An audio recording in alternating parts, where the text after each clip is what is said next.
الحمد لله وكفى والصلاة والسلام على سيدنا محمد المصطفى وأحمد المجتبى وعلى آله الأتقياء وأصحابه الأصفياء أما بعد فأعوذ بالله من الشيطان الرجيم بسم الله الرحمن الرحيم إن الله لا يغفر أن يشرك به ويغفر ما دون ذلك لمن يشاء ومن يشرك بالله فقد ضل ضلالا بعيدا إن يدعون من دونه إلا إناثا وإن يدعون إلا شيطانا مريدا لعنه الله صدق الله الخالق العلي العظيم۔ سورۃ النساء کی آیت نمبر 116 اور 117 اور 118 کا تھوڑا سا جز لعنہ اللہ کا لفظ میں نے پڑھا ہے۔ رب کائنات نے اس آیت مبارکہ کے اندر ایک بہت اہم اعلان فرمایا کہ اللہ تعالیٰ کا یہ قانون ہے کہ اللہ تعالیٰ شرک کرنے والے کی مغفرت نہیں فرمائیں گے۔ ان اللہ لا یغفر ان یشرک بہ، اللہ نہیں بخشتا اس کو جو شریک ٹھہرائے اس کے ساتھ، ویغفر ما دون ذلک لمن یشاء، اور اس کے علاوہ جس کو چاہے گا معاف کر دے گا۔ ومن یشرک باللہ، جو کوئی اللہ کے ساتھ شریک ٹھہرائے گا، فقد ضل ضلالا بعیدا، تو وہ بہت دور کی گمراہی میں جا پڑا، بہک گیا، دور جا پڑا۔ اللہ تبارک و تعالیٰ کے قانون یہ ہے کہ گناہ ان کی 3 اقسام ہیں۔ بعض گناہ وہ ہیں جو اللہ تعالیٰ معاف کر دیں گے، بعض وہ ہیں جن کا ازالہ کیا جائے گا، اس کے بعد ان کی معافی ہوگی، اور بعض ایسے جرائم ہیں جن کی بالکل معافی نہیں ہے۔ زندگی میں بندہ توبہ کر لے تو معافی ہے، مرنے کے بعد ان کی معافی کی کوئی صورت نہیں ہے۔ بعض وہ جرائم جو اللہ معاف کر دیں گے جو حقوق اللہ کے متعلق ہیں، یہ اللہ تعالیٰ کی مشیت پر ہیں، چاہے تو اللہ تعالیٰ بغیر کسی کے پوچھے بتائے معاف کر دیں گے۔ اور جو دوسرے قسم کے جرائم ہیں جن کو اللہ تعالیٰ سزا دینے کے بعد، یا ان جرائم کہ وہ چاہے تو معاف کر دے، چاہے تو اس کا بدلہ لینے کے بعد، سزا دینے کے بعد اللہ تعالیٰ ان کو معاف فرمائے گے، جن کو دوسرے لفظوں میں آپ حقوق العباد کہہ لیں۔ اور تیسرے نمبر کے وہ جرائم ہیں جن کو ہم شرک کہتے ہیں، کہ شرک ایک ایسا جرم ہے جو قابل معافی نہیں ہے، جس کی کوئی تلافی نہیں ہے۔ ایک بندہ شرک کرتا ہوا مر گیا تو وہ اللہ کے ہاں بہت بڑا مجرم ہے، اللہ تبارک و تعالیٰ اس کو سزا دینے کے بعد بھی معاف نہیں کریں گے، یہ اتنا سخت جرم ہے۔ قرآن حکیم نے جا بجا شرک کی مذمت فرمائی ہے، اور شرک کی مذمت کرتے ہوئے ارشاد فرمایا قرآن حکیم نے، انہ من یشرک باللہ فقد حرم اللہ علیہ الجنۃ ومأواہ النار، جو آدمی اللہ کے ساتھ شریک ٹھہرائے گا، اللہ کی ذات کے ساتھ یا اللہ کی صفات کے ساتھ، فرمایا فقد حرم اللہ علیہ الجنہ، اللہ نے اس پر جنت حرام کر دی، ومأواہ النار، اور اس کا ٹھکانہ دوزخ ہے۔ اور دوسرے مقام پر ارشاد فرمایا کہ لا يدخلون الجنۃ حتی یلج الجمل فی سم الخیاط، شرک اور ساتھ کفر بھی ساتھ ملا لیں، جو آدمی کافر ہو کر مرا، فرمایا وہ جنت میں داخل نہیں ہوگا حتیٰ کہ جیسے کہ سوئی کے ناکہ سے اونٹ گزر جائے، اگر یہ ممکن ہے تو اس کے جنت میں داخل ہونا بھی ممکن ہو جائے گا۔ تو جس طرح سوئی کے ناکے سے اونٹ کا گزرنا ناممکن ہے، اسی طرح مشرک کی کافشش ناممکن ہے۔ یہ اللہ تعالیٰ کا اٹل فیصلہ ہے۔ شرک کسے کہتے ہیں؟ شرک شاہ عبد القادر محدث دہلوی نور اللہ مرقدہ، انہوں نے ایک تفسیر لکھی 1205 ہجری میں، دہلی کی جامع مسجد میں انہوں نے ایک تفسیر لکھی،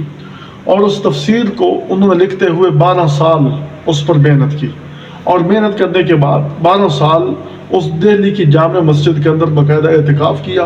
اور اس کے اندر تفسیر لکھی۔ اس تفسیر کے اندر وہ شرک کہتے ہیں کہ اللہ رب العالمین کی ذات کے ساتھ اس کی مخلوق کو شریک ٹھہرایا جائے، یا اللہ تعالیٰ کی مخصوص صفات کے ساتھ،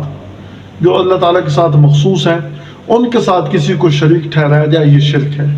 میں آج اس کی کھل کر وضاحت کرنا چاہتا ہوں تاکہ اللہ تبارک و تعالیٰ کے اس سخت قانون سے آدمی بچ جائے، یعنی مشرک کی بخشش نہیں ہے، تاکہ بندہ اس جرم سے بچ جائے۔ تو فرمایا کہ اللہ تعالیٰ کی مخصوص صفات، اس میں کسی مخلوق کو شریک ٹھہرایا جائے تو وہ بندہ شرک کرنے کا مرتکب ہے، مشرک ہے، اور اس کے ازالے کی ایک ہی صورت ہے کہ زندگی میں توبہ کر لے، اسلام کے اندر داخل ہو جائے۔ الاسلام ینہدم ما کان قبلہ، اسلام اپنے سے پہلے والے سارے جرائم کا خاتمہ کر دیتا ہے۔ تو اس کی ایک ہی صورت ہے۔ اگر خدا نخواستہ اس حالت میں مر گیا تو اس کی بخشش کی کوئی صورت نہیں۔ اللہ تعالیٰ کا یہ اٹل فیصلہ ہے، اس کے علاوہ جس کو چاہوں گا معاف کر دوں گا۔ تو اللہ تعالیٰ کی مخصوص صفات، مثلاً علم، اللہ تبارک و تعالیٰ پوری کائنات کا کلی علم رکھتے ہیں۔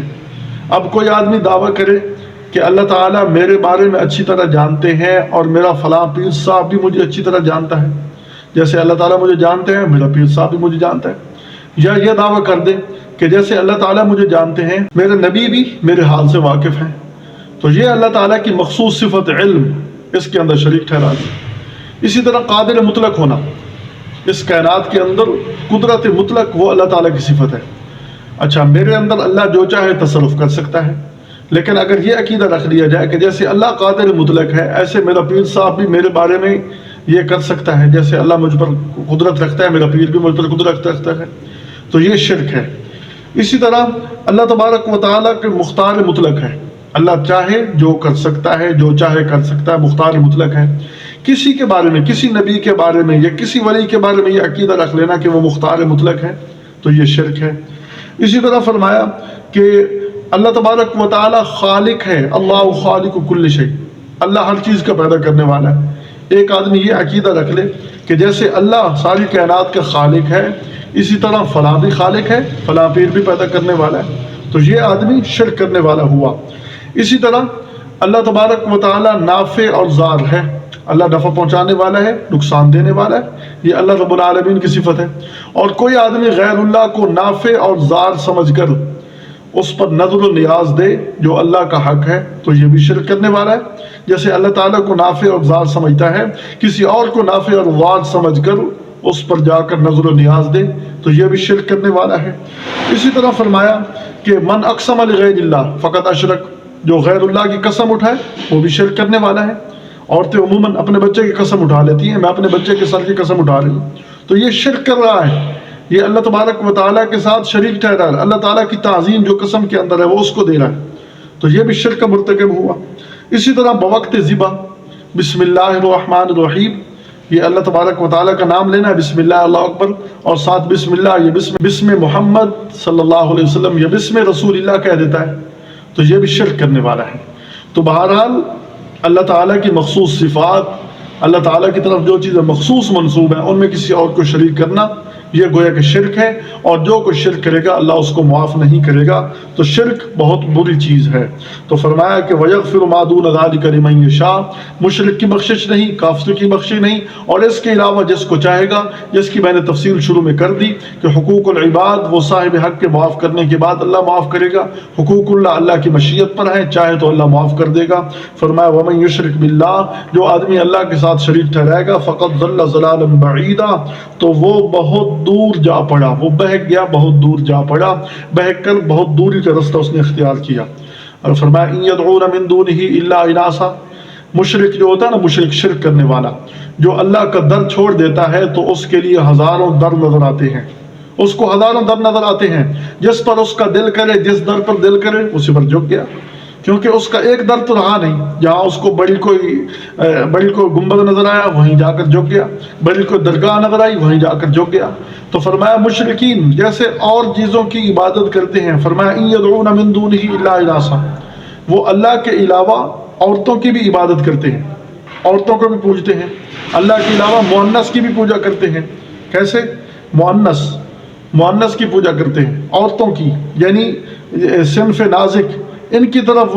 وہ اللہ تعالیٰ کو ان کے ند اور برابر ٹھہراتے ہیں۔ جیسے عرب والے لات، عزا اور منات، لات کی پوجا کرتے تھے، کیا کہتے تھے کہ یہ لات الہ کی مؤنث ہے، عزا یہ عزیز کی مؤنث ہے، اور منات یہ منان کی مؤنث ہے، تو ان کی طرف یہ نسبت کرتے ہوئے ان کی۔ ایسے ہی نوح علیہ السلام کے زمانے میں سوا نامی بت یہ مؤنث تھی، یعنی انتظام کرنے والی، گھریلو انتظام کرنے والی، جیسے عورت گھر کے انتظام سنبھالتی ہے، یہ سوا نامی بت یہ عورت تھی، یہ بھی گھریلو ہمارے انتظام میں ہمارے معاون ہے۔ اسی طرح ہندو،